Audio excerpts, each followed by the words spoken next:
विद्यार्थी मित्रांनो, आपण मागच्या वेळी पेअर ऑफ स्ट्रेट लाईनचे एक्झाम्पल पाहिले. काही सर्व एक्झाम्पलच बाकी आहेत आपले. आपण पुढचा टाईप बघत आहोत.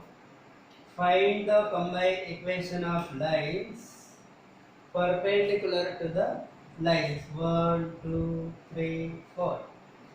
म्हणजे ह्या ज्या लाईन्स आहेत, दोन लाईन्स की ज्या ओरिजिन मधून जाणाऱ्या आहेत, होमोजिनियस इक्वेशन असल्यामुळे होमोजिनियस ओरिजिन मधून जाणाऱ्या लाईन्स आहेत, त्यांना परपेंडिक्युलर असणाऱ्या आणि ओरिजिन मधून जाणाऱ्या त्यांचं कंबाईन इक्वेशन आपल्याला काढायचं आहे. म्हणजे find the combine equation of lines passing through the origin and perpendicular to the lines असं असतं. म्हणजे इथे काय राहील, combine equation of line passing through origin असा शब्द तिथे राहील. Passing through origin and perpendicular to the lines असं राहील.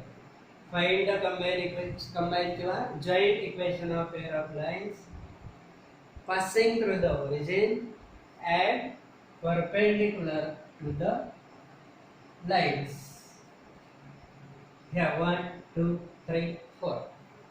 आता याच्यामध्ये दोन पद्धती आहेत की याच्यामध्ये ज्या दोन लाईन्स आहेत त्या वेगळ्या करायच्या. मग त्या स्प्लिट केल्या, आपण वेगळ्या लाईन्स लिहिल्या की त्यांचे स्लोप काढायचे. मग त्यांना परपेंडिक्युलर असणाऱ्या रेषांचे स्लोप लिहायचे, जसं आपण मागच्या एक्झाम्पल मध्ये बघितलेलं आहे. आणि मग त्यांचे इक्वेशन लिहायचे आणि मग प्रॉडक्ट करायचे. अशी एक पद्धत आहे. आणि दुसरी पद्धत आहे की काही वेळेस त्याचे फॅक्टर पडणार नाही, म्हणजे त्या लाईन्स वेगळ्या होणार नाही, त्यावेळेस वेगळी मेथड आहे. मग आपण असं लक्षात घेऊया, या इक्वेशनचे फॅक्टर पडले किंवा नाही पडले तरी आपल्याला आन्सर लिहिता आला पाहिजे, म्हणून आपण ही पद्धत वापरणार आहे. म्हणजे सेपरेट इक्वेशन न करता आपण हे अशा प्रकारे पद्धत वापरणार आहे, जे आपण आता घेत आहेत. मी तो सांगतो. तर पहिलं एक्झाम्पल आहे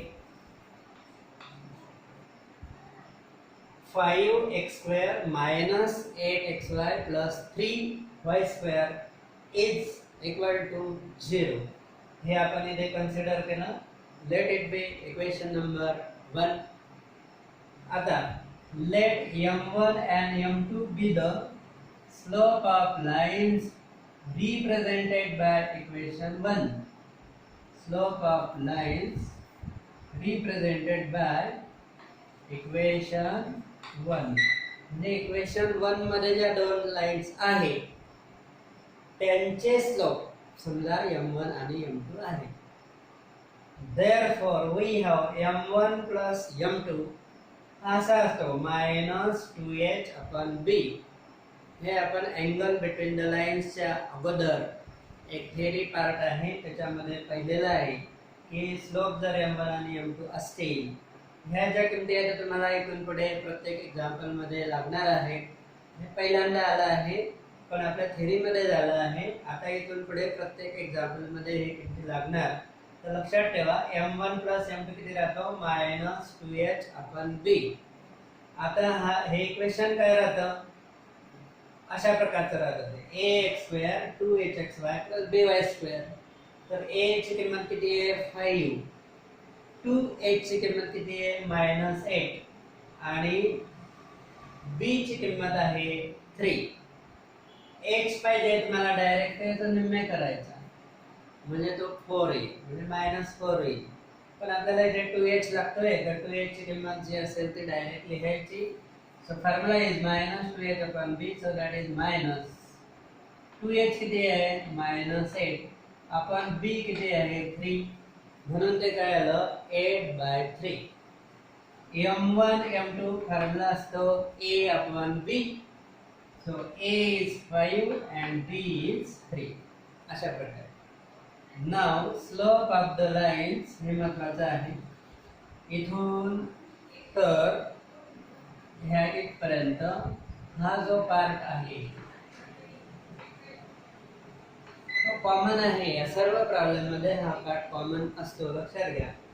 now slope of the lines perpendicular to given lines are, म्हणजे यांचे स्लोप जर m1 आणि m2 आहे तर यांना परपेंडिक्युलर असणाऱ्या रेषांचे स्लोप काय येतील? वेस्ट घ्या, मायनस साइन द्या, म्हणजे -1/m1 and -1/m2 असे स्लोप येतील. कोणत्या लाईन्सचे? याच्यामध्ये ज्या दोन लाईन्स आहेत त्यांना परपेंडिक्युलर असणाऱ्या रेषांचे स्लोप -1/m1 and -1/m2 येतील. आणि त्या ओरिजिन मधून जात आहेत, मग त्यांचं इक्वेशन काय आहे? Therefore their separate equations are, म्हणजे त्यांचे वेगळे इक्वेशन, एक पहिल्या रेषेचा आणि दुसऱ्या रेषेचा, ते किती येईल? तर y is equal to slope किती? -1/m1x, कारण ज्या रेषेचा स्लोप m असतो आणि ते ओरिजिन मधून जाते तिचं इक्वेशन काय येतं? y is equal to mx. ज्या रेषेचा स्लोप m आहे आणि ती ओरिजिन मधून जाते तिचं इक्वेशन काय येतं? y is equal to mx. मग आता ज्या रेषेचा स्लोप -1/m1 आहे आणि ती ओरिजिन मधून जाते तर ह्या m ची किंमत किती घेणार आपण? -1/m1 आणि इंटू x असं पहिल्या रेषेचं इक्वेशन. आणि दुसऱ्या स्लोप घेऊन दुसऱ्या रेषेचं किती येईल? ते y is equal to -1/m2x. आता याला सिम्प्लिफाय केलं, हा m1 इकडे आणला तर काय होईल? m1y होईल. m1y is equal to -x, आणि मग -x पण इकडे घेतला तर काय येईल? x plus m1y is 0. म्हणजे अगोदर m1 घ्या आणि मग x घ्या. ती एक स्टेप कमी केली इथे, पण सिम्प्लिफाय केला तुम्हाला दिसेल की x plus m1y is equal to 0 मिळतं. आणि दुसरं काय येईल? x plus m2y is equal to 0. जसं इकडे लिहिलंय तसं सेम इकडे पण येईल. मग आता त्यांचं कंबाईन पाहिजे की नाही? ह्या परपेंडिक्युलर लाईन्स आहे, यांचं कंबाईन इक्वेशन काय? देअर कंबाईन इक्वेशन, प्रॉडक्ट घ्यायचा, x into m1y, sorry x plus m1y into x plus m2y, त्यांचा प्रॉडक्ट घ्या, इज इक्वल टू 0. हा प्रॉडक्ट सोडवल्यावर काय येईल पहा? x into x x square, नंतर हा m1y इंटू x काय येईल? m1xy, हा m1xy, नंतर m2y इंटू x काय येईल? m2xy, आणि शेवटची टर्म काय येईल? m1 m2y स्क्वेअर, प्रॉडक्ट येईल. आता ह्या पहिल्या मधल्या दोन टर्म मध्ये xy कॉमन आहे, सारखा आहे, मग तो कॉमन घेऊन घ्या, म्हणजे काय? m1 प्लस m2xy, बाकी हा m1 m2y स्क्वेअर कसा जाईल? x square as it is. मग आता काय करायचं? m1 प्लस m2 जो आपण लिहून ठेवला आहे हा तो किती आहे? 8/3. हा बघा, m1 प्लस m2 इज 8/3, आणि m1 m2 किती आहे? 5/3 तो टाकला. आणि याला लिनियर फॉर्म मध्ये लिहायचं आहे, तर मल्टिप्लाइंग बाय 3 जर म्हटलं आपण, मल्टिप्लाइंग बाय 3 तर काय? 3x² plus 8xy plus 5y² is equal to 0, which is the required combine equation. म्हणजे कोणतं? ह्या अशा दोन लाईन्स आहेत की त्या दिलेल्या लाईन्सला परपेंडिक्युलर आहे आणि ओरिजिन मधून जाणाऱ्या आहेत. तर हा जो पार्ट आहे, लक्षात घ्या, 9 पासून तर ह्या इक्वेशन पर्यंत हे मॅटर कोणतंही एक्झाम्पल असलं तर बदलत नाही. फक्त इथे m1 प्लस m2 जो आहे ती किंमत बदलेल, ती टाकायची, m1 m2 टाकायचा, म्हणजे शेवटच्या दोन स्टेप आणि सुरुवातीच्या दोन स्टेप ह्याच वेगळ्या येतात. बाकी हा जो पार्ट आहे तो सेम आहे, काही एक बदलत नाही. आणि हे महत्त्वाचं उदाहरण आहे, बोर्डला सुद्धा 4 मार्क्सचं असतं आणि याच्यावर MCQ सुद्धा असतो. आता MCQ असला, MCQ सोडवायचा असला याच्यावर तर कसा राहील? एक्झाम्पल राहील, combine equation of line passing through the origin and perpendicular to the lines, असं इक्वेशन दिलं राहील. आर किंवा ते कंबाईन इक्वेशन असेल तर is A B C D असं दिलेलं असेल, तर त्याचं उत्तर आपल्याला असं एवढी प्रोसेस वापरायची गरज नाही. तर काय करायचं, हे इक्वेशन बघा तुम्ही. आता आपला आन्सर आलेला आहे, आपल्याला माहिती आहे. पण डायरेक्ट उत्तर लिहायचं असेल तर काय करायचं, हा जो ए आणि बी आहे यांची अदला बदल करायची. Interchange A and B for the answer. Interchange A and B MCQ साठी सांगतो आहे. ए आणि बी ची अदला बदल करायची आणि इथे जो हा आहे तो 8xy तसाच राहू द्यायचा, फक्त त्याला प्लस किंवा मायनस करायचं. म्हणजे काय, इथलं आणि इथलं चिन्ह, या दोन टर्मचं चिन्ह जर अपोजिट साइन असेल, इथे जर दोघं अपोजिट साइन असतील तर इथे प्लस होतं. लक्षात घ्या, अपोजिट साइन असेल तर काय होईल, प्लस. बस, मग तुम्हाला डायरेक्ट उत्तर येईल. ए आणि बी इंटरचेंज करा आणि इथलं चिन्ह अपोजिट असेल तर प्लस, आणि सेम असेल, समजा हे प्लस आहे आणि इथे प्लस आहे तर इथे मायनस उत्तर येईल. इथे मायनस आहे आणि इथे मायनस आहे तर हे मायनस उत्तर येईल. पण इथे मायनस आहे इथे प्लस आहे तर इथे आन्सर मध्ये काय, प्लस. इथे प्लस आहे इथे मायनस आहे, आन्सर मध्ये काय, प्लस. आणि बाकी एक्सचेंज कोणता, ए आणि बी चे अदलाबदल. मग आता बघा आपला आन्सर काय आलाय. ए आणि बी चे अदलाबदल दिसते, इंटरचेंज ए आणि बी.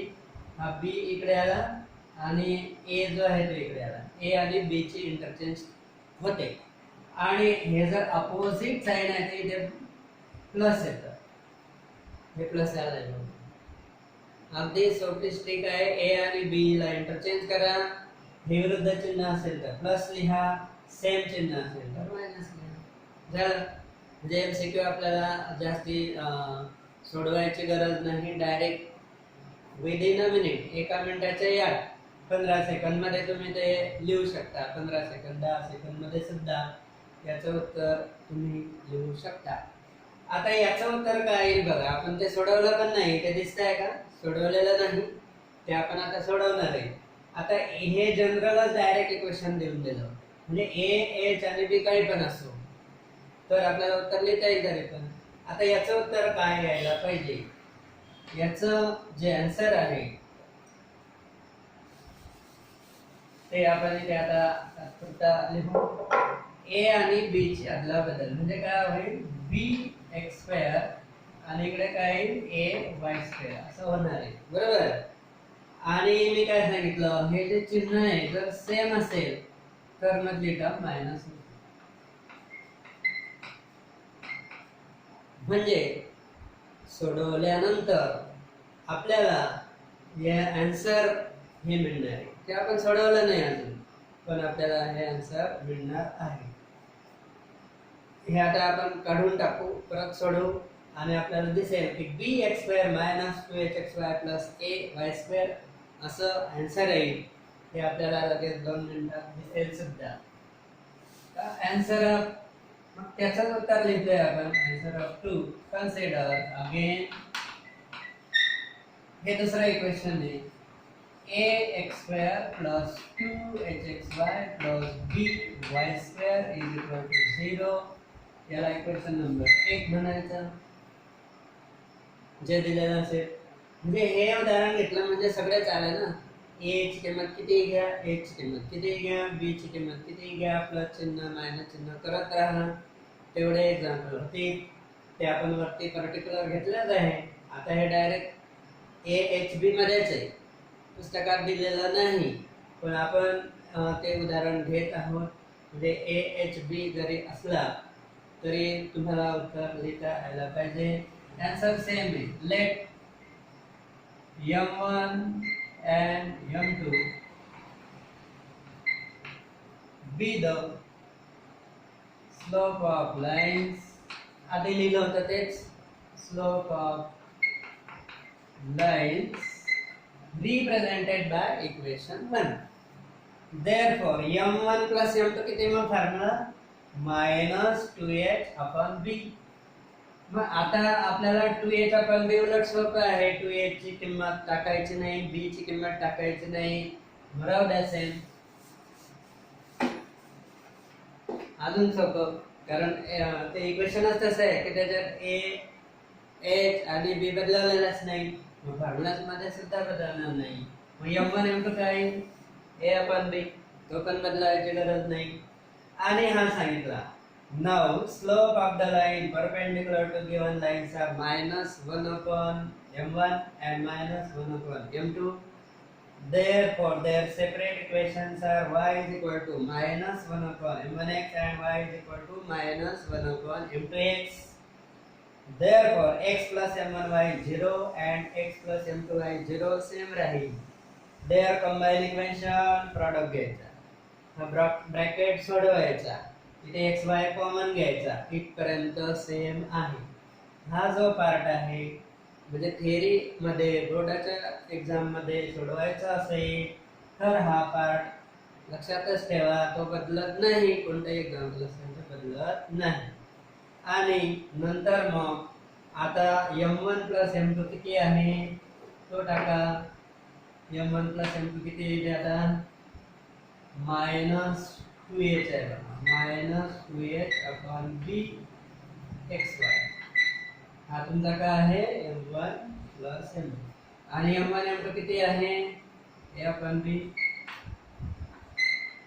आता b ने जसं मागच्या वेळी 3 ने मल्टिप्लाय करा, तर b ने मल्टिप्लाय करा, मग काय bx2 इथे काय येणार प्लस नाही राहणार -2h काय आलं -2h plus a y2 is equal to 0, which is the required combined equation.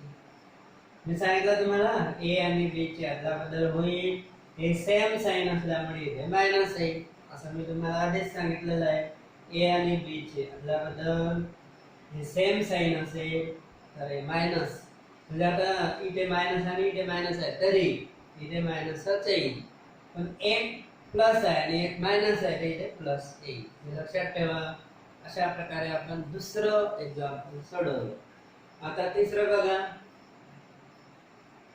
प्रत्येक उदाहरणामध्ये काहीतरी वेगळं आहे, याच्यात अंक वेगळे आहे, त्याच्यात फॅक्टर पडले असते 5 त्रिक 15, याचे फोड करून आपल्याला फॅक्टर पडून वेगळ्या लाईन्स आल्या असत्या. याचा तर काही प्रश्नच नाही, ए आणि बी एच दिलेलाच नाही. आता याच्यात फॅक्टर पडायला गेलो तरी पडणार नाही, फॅक्टर पडत नसतील तर हीच प्रोसेस वापरायची. मग आपणच लक्षात ठेवा, फॅक्टर पडत असले तरी किंवा फॅक्टर पडत नसले तरी हीच मेथड वापरायची की जी सोपी आहे. So consider the third equation now. Third काय आहे x2 plus xy minus y2 is equal to 0. हे आता आपलं इक्वेशन नंबर 1 आहे. मग सेम आहे m1 and m2 with the slope of the lines represented by equation 1. m1 plus m2 is -2h upon b. आता इथे किंमत टाकू कारण आता हे पर्टिक्युलर एक्झाम्पल आहे. सो -2h म्हणजे 1 आहे का, 2h याच्याशी कंपेअर करायचं नाही, 2h किती आहे 1 आणि b सुद्धा -1 आहे म्हणजे 1 झाला बघा 1. नंतर a upon b, a ची किंमत 1, b ची -1 म्हणजे काय आला हा -1 आला. हा याचं उत्तर काय येणार आहे ते आपल्याला कळून जाईल. x2 a आणि b चे बदल मग काय होईल, इथे काय x2 आणि इथे -y2 सेम राहील, पण इथे काय होईल अपोजिट साइन आहे प्लस येईल म्हणजे सेम आन्सर आहे, सेम आन्सर आहे लक्षात घ्या. तर 1 आणि इथे -1 आला आहे, ही किमती आपण बरोबर टाकलेल्या आहे. Now slope of the line perpendicular to given line हे मॅटर सेम आहे, मग बदल कुठे होणार तर तो फक्त इथे बदल आहे 2 स्टेप मध्ये सांगितल्याप्रमाणे, फक्त शेवटच्या 2 स्टेप मध्ये बदल होतो. सो x2 प्लस आता किंमत किती आहे बघा -2h upon b. हे m1 plus m2 ची किंमत 1 आहे, 1 xy प्लस m1 m2 किती आहे मायनस 1 वाय स्क्वेअर. मग काय झालं ते x square plus x y minus y square equal to 0. Which is the required combined equation. म्हणजे काय याचं कंबाईन इक्वेशन तेच आलं. असं का झालं कारण ह्या ज्या दोन लाईन्स आहेत मुळातच त्या परपेंडिक्युलर आहेत. म्हणजे पहिल्या रेषेला जे परपेंडिक्युलर रेषा राहील ती यातली दुसरी राहणार आणि यातली जी दुसरी लाईन आहे तिला परपेंडिक्युलर रेषा जी काढू आपण ती यातली पहिले राहणार. त्याच्यामुळे तुम्हाला पुन्हा तेच इक्वेशन मिळालेलं आहे. सेम इक्वेशन मिळालं. बाय चान्स इथे समजा मायनस साइन राहिली असती तर मग इथे मायनस आला असतं कारण अपोजिट सेम साइन आहे तर इथे मायनस आला असतं. म्हणजे पुन्हा एकदा उत्तर तेच येऊ शकलं असतं किंवा इथे प्लस राहील इथे मायनस राहील त्याप्रमाणे तसं उत्तर येईल.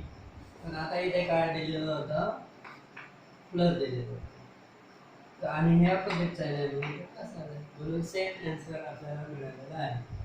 हा इथे जर प्लस राहिलं असतं लक्षात घ्या. समजा इथे प्लस राहिलं असतं तर मग उत्तर इथे मायनस आलं असतं. इथे प्लस राहिला असता इथे प्लस राहिला असता इथे मायनस झाला असता. अशा प्रकारे आपण दुसरं एक्झाम्पल सोडवलं. आता आपण तिसरं एक्झाम्पल बघूया. चौथं 3 झाले. चौथं बघा हे आहे 3x square minus 4xy equal to 0. आता इथे y स्क्वेअर चे टर्म नाही आहे लक्षात घ्या. काही वेळेस x स्क्वेअर चे टर्म राहणार नाही काही वेळेस y स्क्वेअर चे टर्म राहणार नाही. त्यावेळेस हे करायची गरज नाही कारण याचे फॅक्टर एकदम इझिली येतील. आणि दुसरा प्रॉब्लेम असा आहे की तिथे b ची किंमत 0 आहे. मग तुम्ही m1 + m2 काढाल तेव्हा तुम्हाला 2h/0 म्हणजे इन्फिनिटी येईल. a/b म्हणजे इन्फिनिटी येईल. म्हणजे उत्तर आपण लिहू शकणार नाही. म्हणून मुद्दाम हे उदाहरण इथे ऍड केलं आहे की एखादा त्याच्यामध्ये ॲब्सेंट असेल एखादी टर्म ॲब्सेंट असेल तर मग फॅक्टर काढायला आपल्याला सोपं जातं आणि ही पद्धत मग वापरायची गरज पडत नाही. तर इथून आपण x कॉमन घेतला तर काय होईल 3x - 4y = 0. लगेच फॅक्टर पडून जातात. मग दोन लाईन्स पण येतील x is 0 and 3x - 4y is 0. हा तर x is 0 म्हणजे y ऍक्सिस आहे. मग इला परपेंडिक्युलर असणारा म्हणजे x ऍक्सिस. Therefore काय होईल equation of line perpendicular to first line is y = 0. म्हणजे पहिल्या रेषेला परपेंडिक्युलर जे आहे ते डायरेक्ट y = 0 येईल. x ऍक्सिस आहे y 0 म्हणजे x ऍक्सिस आणि x 0 म्हणजे y ऍक्सिस. y ऍक्सिसला परपेंडिक्युलर x ऍक्सिस असतो. पण याचा स्लोप घ्यावा. स्लोप ऑफ सेकंड लाइन तो काय -3/-4 म्हणजे 3/4. Therefore slope of line perpendicular to given line is slope of line perpendicular to this line given म्हणजे second line perpendicular to second line is काय reciprocal घ्या चिन्ह बदलवा -4/3. Therefore equation of second line काय येईल मग y = -4/3x म्हणजे काय येईल 3y = -4x म्हणजे काय येईल 4x + 3y = 0. म्हणजे हे जे दुसरं इक्वेशन नाही आणि हे पहिलं आहे की ज्यांचं कंबाईन इक्वेशन आपल्याला काढायचं आहे. म्हणजे याला 1 म्हणा आणि याला 2 म्हणा. म्हणजे 1 आणि 2 वरून कंबाईन इक्वेशन येईल. Therefore required combined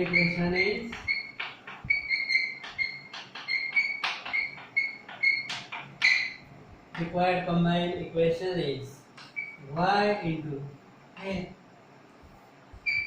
4x plus 3y is equal to 0. मग काय आलं ते 4xy plus 3y square is equal to 0, which is the required combined equation. म्हणजे जेव्हा त्याच्यामध्ये y square ची टर्म नसेल तेव्हा तो b 0 येईल आणि b 0 आला तर तुम्हाला m1 plus m2 आणि m1 m2 लिहिता येणार नाही. त्यावेळेस आणि हे सोपं का नाही, फॅक्टर पाडा, यांना परपेंडिक्युलर असणाऱ्या लाईन्स काढायच्या आणि उत्तर लिहायचं. आता शॉर्ट मध्ये पण आपल्याला लिहिता येतं, तिला परपेंडिक्युलर असणारी जी रेषा आहे त्याचं काय करायचं, यांची आदलाबदल करायचं आणि चिन्ह बदलायचं. बघा 4x plus 3y होऊन जातं. म्हणजे तुम्हाला उत्तर काढायचं असेल ओरली तर परपेंडिक्युलर लाईन कसं करायचं, ए आणि बी ची आदलाबदल करायची आणि इथलं चिन्ह प्लस करून टाकायचं म्हणजे ती लाईन मिळून जाते. आणि ही एक लाईन मिळालेली आहे, त्यांचं प्रॉडक्ट घेतलं कंबाईन इक्वेशन. अशा प्रकारे हा जो आपण हे लेक्चर खूप महत्त्वाचं आहे MCQ साठी पण आणि स्टेट बोर्ड साठी पण.